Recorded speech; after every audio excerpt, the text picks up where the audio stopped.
Sungai Lu'ulo disebut demikian karena bentuknya yang berkelok-kelok layaknya tubuh ular. Panjang sungai yang mencapai kurang lebih 68,5 km melintasi 3 kabupaten di Provinsi Jawa Tengah. Dikatakan sumber air dari sungai ini berasal dari Pegunungan Serayu Selatan mengalir dari utara menuju selatan ke Samudra Hindia.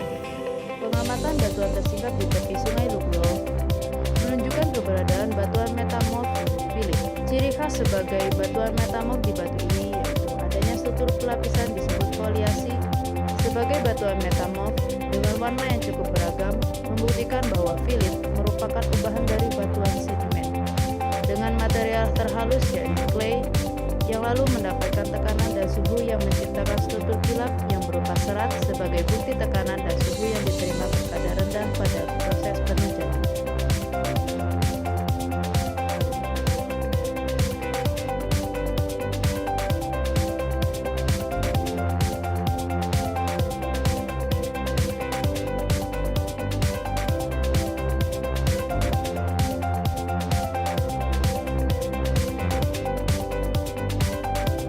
Masyarakat memanfaatkan Sungai Lu'ulo dan material yang ada padanya sebagai lahan pertambangan pasir maupun juga batuannya.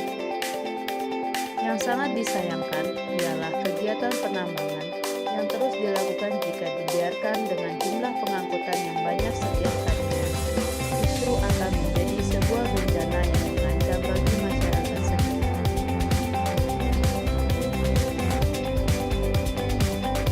Menjadi salah satu bagian dari begitu kompleksnya kawasan Karangtang, Sungai Lu'ulo diharapkan mampu terus melindungi peran dan keunikannya bagi masyarakat sekitar maupun seluruh manusia yang masih berkeinginan menggali manfaat dari yang ada di sini.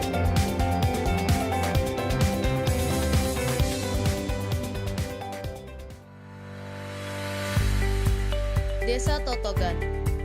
Daerah ini terbentuk karena patahan yang memiliki umur berbeda-beda sehingga terdapat bukit yang berbeda bentuk dan penggunaan lahannya. Bentuk lahan dari bukit-bukit di Desa Totogan ini tidak beraturan.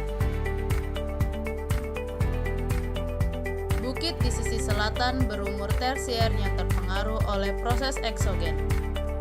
Tersusun atas batuannya lebih mudah terlapuk dengan bentuk lahannya landai dan lebih teratur atau reguler. Batuan sedimen yang halus seperti batu pasir mengakibatkan bukit dapat ditanami oleh pohon jati serta beberapa lahan pertanian. Bukit di sisi timur memiliki bentuk yang tidak teratur atau irregular akibat proses endogen pada masa pratersier. Pelapukan pada bukit ini terjadi secara lambat karena batuannya cenderung sulit lapuk, mengakibatkan vegetasi di bukit ini didominasi oleh tanaman pinus.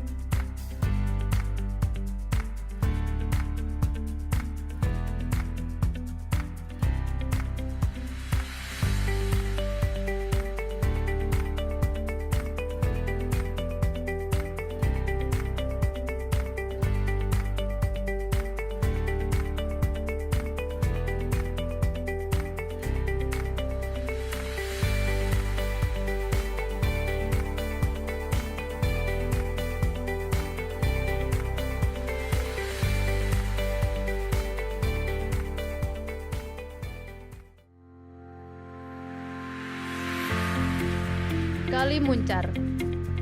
Pada dinding Kali Muncar terlihat batuan sedimen berwarna merah memanjang sekitar 100 meter, laksana kelir atau layar pertunjukan wayang dengan batuan beku pada bagian atasnya laksana kenong dan gongnya.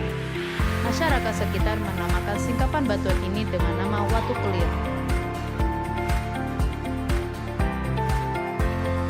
Bagian dinding pada Kali Muncar terdiri atas dua jenis batuan, yakni batu rijam dan batu gamping merah.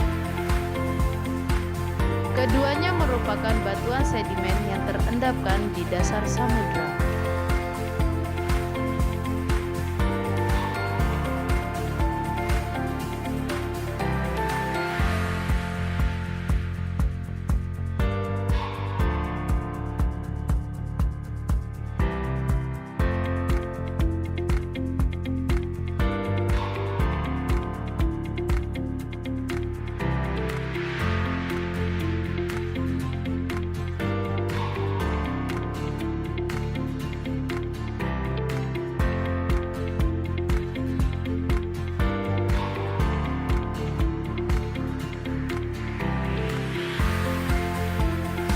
Bagian atas dasar samudra yang terangkat memiliki struktur bulat-bulat disebut pillow. Batuan ini terbentuk saat magma menyusup keluar dari permukaan bumi namun berada di dalam air atau lautan, sehingga membeku dalam bentuk bulatan-bulatan seperti bantal. Berdasarkan penentuan umur secara radioaktif diketahui berusia 81 juta tahun. Batuan pada lokasi ini membuktikan bahwa setidaknya sekitar 81 juta tahun yang lalu, kawasan ini merupakan dasar samudra dengan kedalaman lebih dari 8.000 meter. Melalui gaya tektonik yang sangat kuat, daerah ini mulai terangkat di atas muka laut pada kala Eosen 55 juta tahun yang lalu. Gunung Parang. Lokasi bukit yang berjarak 600 meter di utara kampus LIPI ini oleh masyarakat setempat disebut Gunung Wurung. Gunung Parang adalah hasil intrusi, yaitu magma yang terdiri dari bahan cair, pijar, dan panas dari perut bumi yang menerobos menuju ke permukaan namun terlanjur membeku sebelum bisa muncul ke permukaan untuk menjadi gunung api. Gunung ini boleh dikatakan batal menjadi gunung api karena terbentuk hanya di bawah permukaan berjuta tahun silam. Batuan yang terdapat di Gunung Parang adalah batuan beku dalam atau intrusif. Batuan beku dapat digolongkan berdasarkan tempat pembekuan magma, yakni batuan beku dalam. Batuan beku dalam terbentuk oleh magma yang membeku di bawah permukaan bumi yang kemudian mengalami pendinginan yang sangat lambat, sehingga memungkinkan tumbuhnya kristal-kristal yang besar dan sempurna bentuknya, menjadi batuan beku intrusif dan batuan beku plutonik. Gunung Parang terdapat tiang yang berbentuk seperti balok-balok yang dinamakan kekar atau rekahan tiang. Tiang ini juga dinamakan sill, yaitu magma yang menyusup di antara dua lapisan batuan mendatar dan paralel dengan lapisan batuan tersebut karena proses pembentukannya ialah tiang tersebut tegak lurus dengan bidang lapisannya. Di gunung ini juga terdapat magmatisme yang menghasilkan vulkanisme.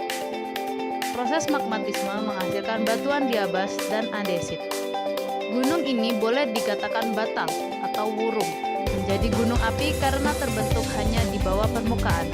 Batuannya disebut sebagai batu diabas yang dicirikan oleh butiran mineral plagioklas berwarna putih, terlihat seperti beras yang berserakan.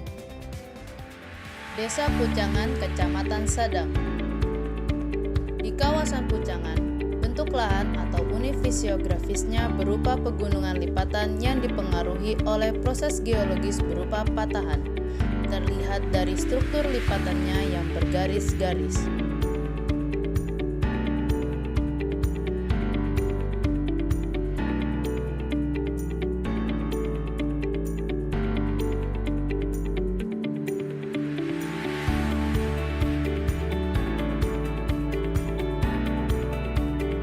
Kawasan ini memiliki jenis batuan dasar metamorf serpentinit. Terbentuk sekitar 90 hingga 100 juta tahun yang lalu, terpengaruh oleh suhu dan tekanan yang tinggi. Kandungan mineral serpentin yang tinggi mengakibatkan batuan serpentinit didominasi didominasi oleh warna kehijauan.